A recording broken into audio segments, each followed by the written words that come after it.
जैसे ही एग्ज़ाम ख़त्म होते हैं रिज़ल्ट देखा जाता है और रिज़ल्ट में जब नंबर चेक किए जाते हैं तो लगता है यार नंबर अच्छे आ गए हैं।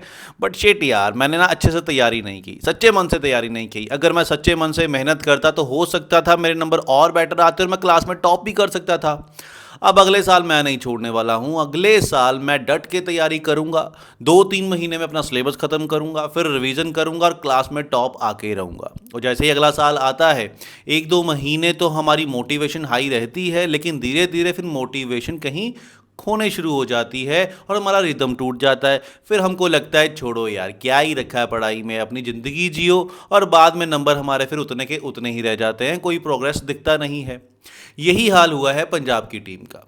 पिछले साल पंजाब की टीम फाइनल तक आई, फाइनल में आके हार गई, तो पंजाब की टीम ने सोचा होगा अगले साल देखना क्या होता है, नेक्स्ट ईयर हम कप तो जीतेंगे ही जीतेंगे, लेकिन पूरे टूर्नामेंट में डोमिनेंस भी दिखाएंगे अपनी। टूर्नामेंट शुरू होता है, पहले हाफ तक 7 मैचेस तक पंजाब की टीम इस तरीके से खेलती है जैसे लगा भाई साहब ये पिछले साल का कोई बदला लेने इस टूर्नामेंट में उतरी है। 7 में से एक भी मैच नहीं हारती है, 6 जीतती है और एक बारिश के कारण ड्रॉ हो जाता है। लेकिन उसके बाद मुझे लगता है पंजाब की फिर मोटिवेशन जो है, जो हौसला है, वो कहीं खो जाता है और पंजाब को ऐसा लगना शुरू हो जाता है ठीक है जितना हमने कर लिया सही है, आराम से प्लेऑफ में तो पहुंच ही जाएंगे, क्या है 2 मैच जीतने हैं और 7 मैच बचे हुए हैं, 7 में से 2 तो हम जीत ही लेंगे। एक मैच हारते हैं जनाब, 2 हारते हैं, 3 हारते हैं, 4 हारते हैं, अब तो हद हो गई। 5 में से 5 मैच लगातार पंजाब की टीम हार गई है और अब प्ले ऑफ के लाले पड़ गए हैं। अब अगले 2 में से 2 मैच किसी भी हाल में जीतने ही होंगे, तब जाकर हम प्ले ऑफ के लिए क्वालिफाई कर सकते हैं। अदरवाइज यहीं से हमारे टूर्नामेंट का टाटा बाय बाय हो चुका है और हमारा टूर्नामेंट ऑलमोस्ट यहीं पे फिनिश हो जाएगा अगर हम एक भी मैच हार गए तो। पंजाब की टीम के साथ पता नहीं क्या गलतियां हुई हैं, ओवर कॉन्फिडेंस हो गई पंजाब की टीम, क्या इनका जो फोकस है वो डिस्ट्रैक्ट हो गया है। इन सब चीज़ों के ऊपर आज की इस वीडियो के अंदर खुल के बात कर लेते हैं कि आखिर पंजाब की टीम के साथ हुआ क्या है। पहले बात कर लेते हैं 7 मैचेस की कि 7 मैचेस में हम क्या अच्छा कर रहे थे जिसके कारण हम बैक टू बैक मैचेस जीत रहे थे। तो मुझे लगता है उस टाइम पर हम बल्लेबाजी बहुत ही कमाल की कर रहे थे। ऐसा नहीं है कि उस टाइम हमारी टीम के अंदर लूप होल्स नहीं थे, कमियां नहीं थी, तब भी कमियां थी, तब भी हम कैचेस छोड़ रहे थे, तब भी गेंदबाजी हमारी अच्छी नहीं हो रही थी। लेकिन हमारी जो बल्लेबाजी है बहुत कमाल की हो रही थी। ओपनर बहुत अच्छे स्कोर बना रहे थे, सरपंच साहब स्कोर बना रहे थे, कॉनली ने पहले मैच में आकर 50 रन से ऊपर स्कोर बना दिए थे। तो लगा कि टीम जो है वो वेल बैलेंस्ड है, अच्छी चल रही है। और कहीं ऐसे भी मैचेस हुए जब 240 हमने चेस कर दिए, 264 हमने चेस कर दिए, मतलब कमाल की बल्लेबाजी हो रही थी। लेकिन बॉलिंग अगर आप देखोगे तो हम बॉलिंग में भी स्कोर खा रहे थे। जब हमने 264 स्कोर खा लिया था तो आप सोच लीजिए पंजाब की बॉलिंग किस कदर की हुई होगी। उसके बाद ऐसे भी मैचेस हुए जब हमने 240 बनाए, लेकिन फिर भी 240 के मैच में भी हमने फाइट करवा दी। तो अब जाकर जब हमारी बैटिंग थोड़ी सी क्लैश हो गई है, अब हमारे ओपनर प्रियांश आर्यन उस तरीके से बल्लेबाजी नहीं कर पा रहे हैं, सरपंच साहब के बल्ले से स्कोर नहीं आ रहे हैं, कॉनली का स्ट्राइक रेट स्लो हो गया है, तो अब जाकर वो जो गेंदबाजी पहले से स्टार्टिंग से ही बुरी चल रही थी उसके कारण अब हम मैच हारने शुरू हो गए हैं। अब 200 से ऊपर जो हम एक्स्ट्रा स्कोर बनाते थे उसके कारण हम मैच जीत रहे थे, लेकिन अब स्कोर बन रहा है सिर्फ 200, 210 इसके आसपास ही स्कोर रह रहा है। और इतना स्कोर मुझे लगता है हमारी बॉलिंग के लिए सफिशिएंट नहीं है। यही कारण रहा कि पहले 7 मैचेस हम एक भी नहीं हारे और अगले 5 मैचेस हम लगातार हार रहे हैं। दूसरा फैक्टर मुझे लगता है यार कप्तान साहब का युजवेंद्र चहल के ऊपर ट्रस्ट ना दिखाना। चहल आईपीएल के मोस्ट विकेट टेकर बल्ले गेंदबाज हैं। अगर आप मोस्ट विकेट टेकर गेंदबाज के ऊपर ट्रस्ट नहीं दिखाओगे, उसको अपना लीडिंग गेंदबाज नहीं बनाओगे, आपको तो चाहिए कि चहल को कहना चाहिए कि भाई तू हमारा मेन गेंदबाज है, ये हमारी गेंदबाजी की जो बागडोर है ये तेरे ऊपर ही है।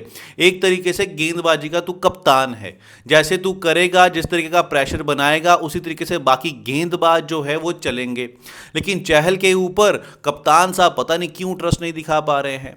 किसी मैचेस में 3 ओवर करवाते हैं, किसी मैच में 1 ओवर करवाते हैं और एक मैच में दिल्ली के अगेंस्ट तो एक भी ओवर नहीं करवाया गया।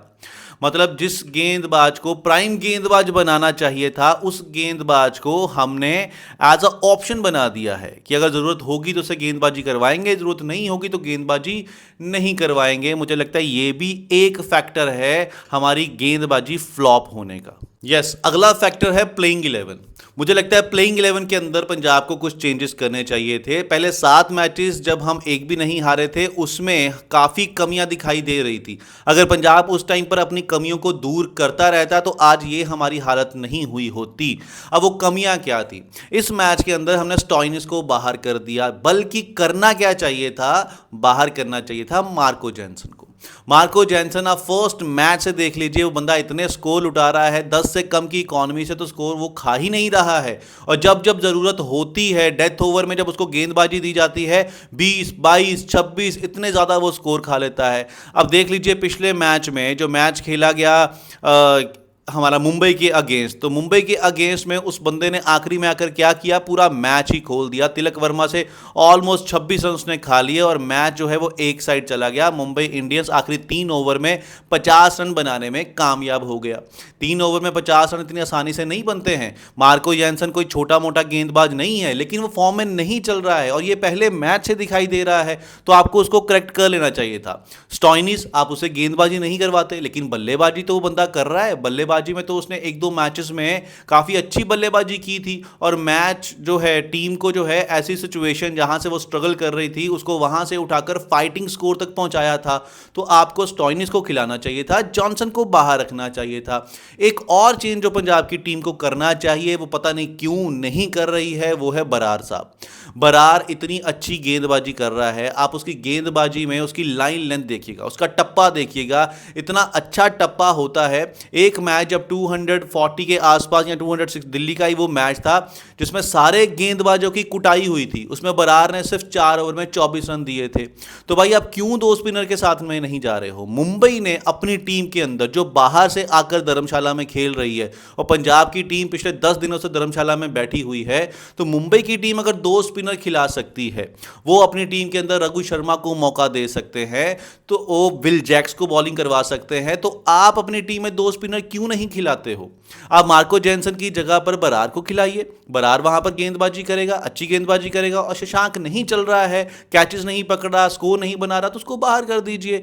क्यों जबरदस्ती उसको टीम में रखे हुए हो भाई? तो प्लेइंग 11 अपनी करेक्ट कीजिए, बरार साहब को टीम में लेके आइए, जैनसन को बाहर कीजिए और स्टॉइनिस को खिलाइए। डेफिनेटली हम फिर से 2 में से 2 मैच जीत सकते हैं। हम पंजाबी लोग ना थोड़ा ऑप्टिमिस्टिक रहते हैं, मतलब जहाँ पर अगर हम कुछ फंसे भी होंगे वहाँ भी हम कुछ पॉजिटिव पॉइंट ढूंढ लेते हैं। अब पंजाब की टीम एकदम फंसी हुई है, लेकिन यहाँ भी एक पॉजिटिव पॉइंट है। पॉजिटिव पॉइंट ये है कि पंजाब के अगले दोनों मैच एक तरीके से नॉकआउट मैचेस हैं, और ये नॉकआउट मैचेस का प्रेशर अगर पंजाब हैंडल कर लेती है, ये 2 मैचेस अगर पंजाब जीत कर प्ले ऑफ में क्वालिफाई कर लेती है, तो मुझे ऐसा लगता है फिर पंजाब को इस साल ट्रॉफी जीतने से कोई नहीं रोक सकता है। ये 2 मैचेस पंजाब का इम्तिहान होने वाले हैं। ये 2 मैचेस अगर पंजाब ने जीत लिए तो वो जान जाएगा कि आगे बड़े मैचेस जो होंगे, जो क्वालिफायर 1 या क्वालिफायर 2 में पंजाब आता है, उसको किस तरीके से जीतना है और फाइनल को किस तरीके से जीतना है। तो ये एक पॉजिटिव साइड भी हो सकती है। बस अब दम लगाकर, एकजुट होकर, सही चीजें कर कर, back to basic. Shreyas Iyer को भी मैं कहना चाहूंगा, कप्तान साहब बहुत अच्छे कप्तान हो आप, लेकिन ओवर थिंकिंग मत कीजिए। इतना क्या सोचना? जब चहल अच्छी गेंदबाजी कर रहा था मुंबई के अगेंस्ट में, लगातार 4 ओवर करवा के उसका कोटा खत्म कीजिए। स्पिनर के ओवर क्यों बचा के रखने आपने लास्ट के लिए? तो जो आपने प्लान बनाया है उस प्लान के ऊपर बने रहिए कि कब किसको गेंदबाजी करवानी है, मिडिल ऑर्डर में कौन गेंदबाजी करेगा, डेथ में कौन गेंदबाजी करेगा, ये चीज़ें सोच के रखनी पड़ेंगी आपको पहले से। लेकिन इस बार आपकी कप्तानी भी कुछ ऐसे लगी कि आप टाइम टू टाइम चेंजेस हो रहे हो। किसी मैच में आपने 16 ओवर में ही अपने मेन गेंदबाजों के ओवर ख़त्म कर दिए, किसी मैच में आपने चहल साहब से गेंदबाजी नहीं करवाई। तो भैया एक प्लानिंग के साथ उतरिए, और प्लानिंग की कमी हमारी टीम के अंदर दिख रही है। अगर ये सारी चीज़ें हम सही कर लेते हैं, अगले 2 मैचेस हम जीत लेते हैं, तो IPL 2026 पंजाब के नाम होने वाला है। As a Punjabi cricket fans हम तो पंजाब को सपोर्ट करते रहेंगे भाई। हम तो दिल से चाहते हैं कि अगले दो में से दोनों मैच पंजाब जीते, क्वालिफायर भी जीते और इस साल का टाइटल भी जीते। लेकिन फिर भी अगर किस्मत अच्छी नहीं रही, हम नहीं भी जीतते हैं तो कोई बात नहीं यार, अगले साल सही हम पंजाब को सपोर्ट करते रहेंगे। ऐसा नहीं है कि एक सीज़न हमारा खराब गया तो हम पंजाब की खिलाड़ियों को गाली निकालना शुरू कर देंगे, नहीं ऐसा नहीं होगा। But hope for the best, जीतेंगे, डेफिनेटली जीतेंगे। अगले दो मैच आरसीबी से टफ मुकाबला होने वाला है, लेकिन इसका यह मतलब नहीं है कि हम आरसीबी से जीत नहीं सकते हैं। आरसीबी से जीतेंगे और एक बेनिफिट हमारा यह भी हुआ है कि सीएसके अपना मैच हार गया है। सीएसके फैंस के लिए बुरी बात हो सकती है, लेकिन पंजाबी फैंस के लिए अच्छी बात है कि सीएसके अगर मैच जीत जाता तो पंजाब के जो क्वालिफाई करने के चांसेस होते वो कम हो जाते। लेकिन अब सीएसके के हारने से पंजाब के क्वालिफिकेशन के चांसेस थोड़े ज़्यादा हो गए हैं। बस अगले दो में से दो मैच जीत लीजिए जनाब। सरपंच साहब अपनी सरपंची दिखाइए यहां पर और टीम को ना सिर्फ अपने बल्लेबाजी से बल्कि अपनी समझदारी से भी क्वालिफाई करवा दीजिए।